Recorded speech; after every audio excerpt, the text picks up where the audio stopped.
Mga katunggali, siguro sana ilahad nyo na lang ang inyong mga programa, ang inyong mga nais gawin para makatulong sa mga taong Vice Mayor Chi Atienza ay natake ng mga trolunggis at mga fake accounts na kagaya ng personal Facebook account niya mga kuisma. Guys, mag-iingat po kayo at ito po ang hinanakit ni Ma'am Chi Atienza. So without further ado, let's begin. bayan.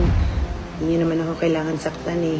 Hindi naman ako kailangan gawa ng mga ganyan. Hindi natin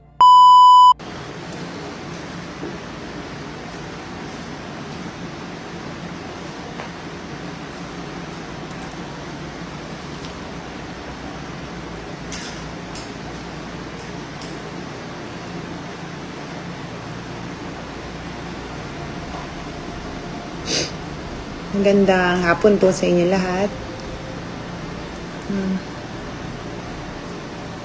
Hi.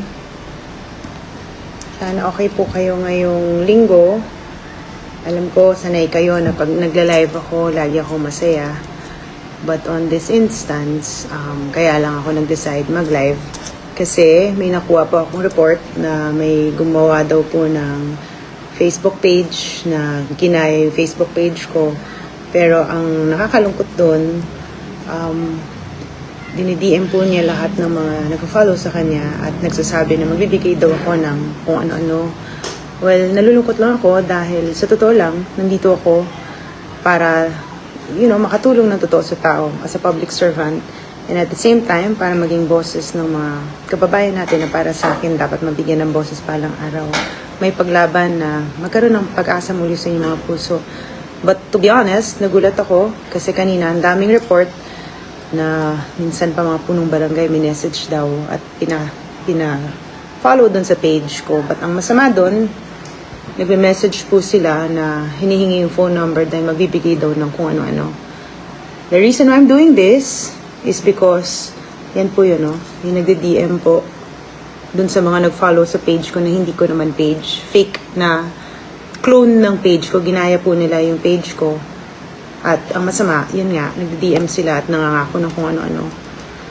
I decided to do a live regarding this because ayoko pong merong mabiktima at gusto ko rin malaman yung aking pagkatao na kahit kailanman, hindi ko po gagawin yun dahil puro po ang aking intention para pumunta dito sa kung nasan man ako ngayon sa laban ko. So siguro ang mensahe ko lang sa aking mga katunggali, siguro sana ilahad nyo na lang ang inyong mga programa, ang inyong mga nais gawin para makatulong sa mga taong bayan. Hindi naman ako kailangan saktan eh. Hindi naman ako kailangan gawa ng mga ganyan. Hindi natin kailangan yun. Ang kailangan ng mga manlenyo ngayon, manumbalik ang pag-asa sa puso nila na alam nila maaalagaan sila ng gobyerno. At kahit pa paano, may masasandalan sila ng mga tao sa loob ng gobyerno na alam nila, ipaglalaban sila. Siguro mas maganda yon kaysa gumagawa tayo ng mga ganitong bagay na makakasakit sa tao. Well, hindi ako masyado masaya na ang Facebook Live ko ngayon ay hindi tungkol sa mga masasayang moments natin sa paglibot dito sa Manila. Pero nakita ko talaga the need to do this because apparently maraming nag-iisip na yun ang aking Facebook page. Basta kung ano ang Facebook page, kung nasan kayo ngayon na kung saan ako nagla-live, ito lang po ang aking fan page. Ito lang po aking Facebook page na pang-public. And with that, kahit na ano pong mga pages na gawin nila na magsabi na dinidm kayo, para at least ngayon alam nyo at kilala nyo kung hindi po ako yun. Dito lang ako sa fan page ko na ito, sa Facebook page ko na ito. At kahit kailanman, wala po akong mga ganong ginagawa na para mamigay ng kung ano-ano online. Sana tulungan nyo akong ma-share po ito para wala silang maloko. And gusto ko rin magpasalamat dahil I found out marami naman nag-report nung page na yun, nung ginagamit ang pangalan ko, pero kung ano nung ginagawa nila dun. Well, alam niyo, lumaki ako sa mundo ng politika. Siguro, ito yung isang bagay na malungkot sa likuran ng laban na ito. Pero mananatili ang aking katatagan ng loob dahil itong laban ko ay hindi po para sa akin. Ang laban na ito ay para sa mga Manilenyo na para sa akin. Dapat mabigyan muli ng pag-asa sa pamamagitan ng isang gobyerno na alam nila, maaasahan nila. Itong laban ko ay para sa mga sektor ng lipunan na para sa akin for the longest time hindi nabigyan ng boses. Or kailangan pang magpalakasan para lang sila ay marinig ng gobyerno. Dahil para sa akin, sa paglilibot ko sa Pilipinas, sa Maynila, nakita ko ang totoong problema. Nakita ko ang kailangan nyo kakampi sa loob ng gobyerno na susuporta sa inyo. Hindi ko na po hahabaan ng live ko ngayon, pero sana kahit papaano, maliwanagan yung tao kung sino man ang mga gumagawa nito sa likuran nitong mga kalokohan na ito, na hindi nyo kailangan manakit ng kapwa. Ang kailangan nyo, ilahad nyo ang inyong plataforma at programa at ipakita nyo ang sinseridad ng inyong puso. Yun ang mas magandang gawin ngayon. Maraming salamat po, and always, Manila, God first. Dahil para sa iyo, Lord, ang laban ko. Bye-bye!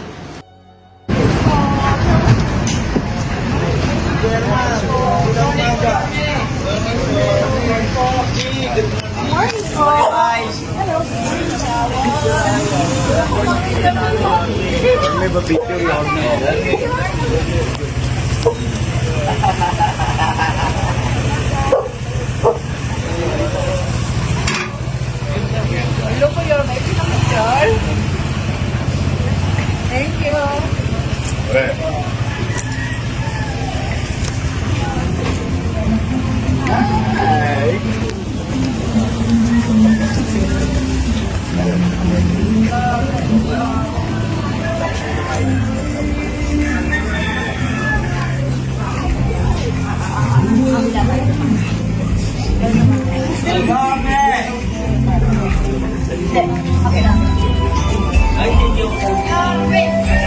Ganyan ah.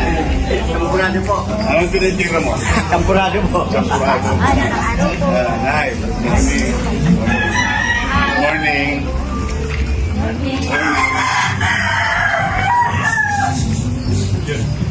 Hoy, Pare.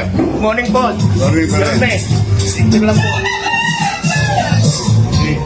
Ay, good morning po.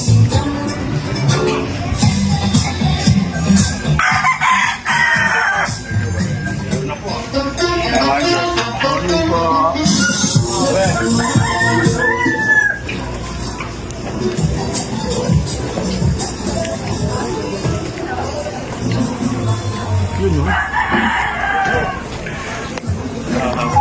Okay, sige. Dapat to. Dapat to. Dapat. Good morning. Good morning. Yorme, good morning. Good Morning po. Ang morning. Nag-go to school ka na? Anak mo? Saan nag-aaral sa mo? Sa...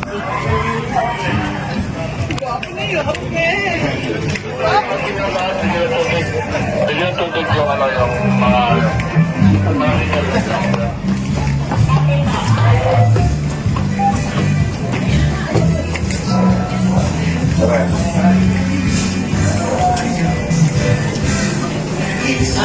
Nice! Yorme po.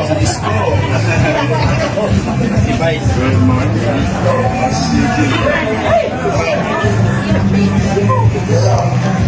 Morning po.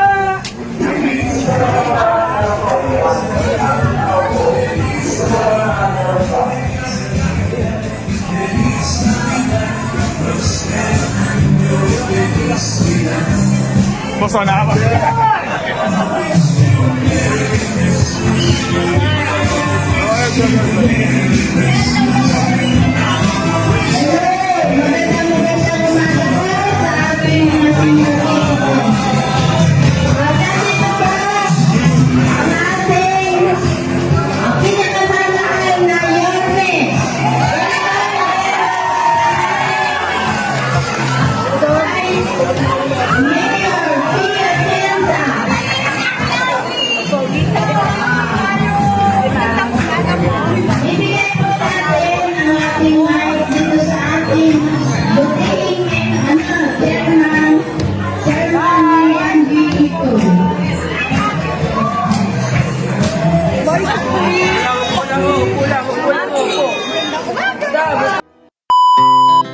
Our hearts beat to the city streets.